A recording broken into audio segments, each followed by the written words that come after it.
mai thông du đi hay gật ta na sầm lam mà rung đây lại hoa yau ra vì mít yeng đó nang gi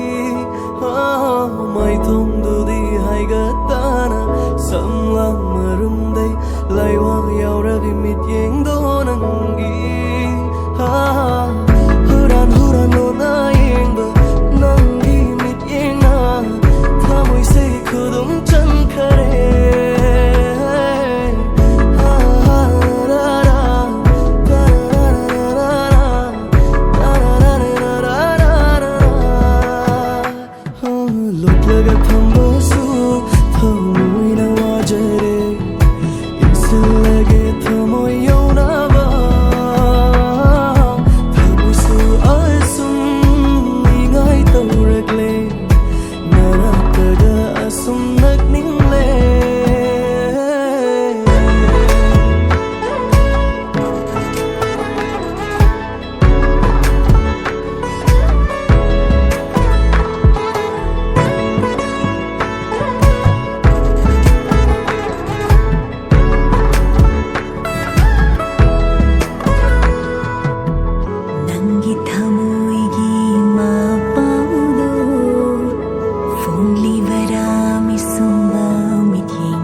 thấy đông lên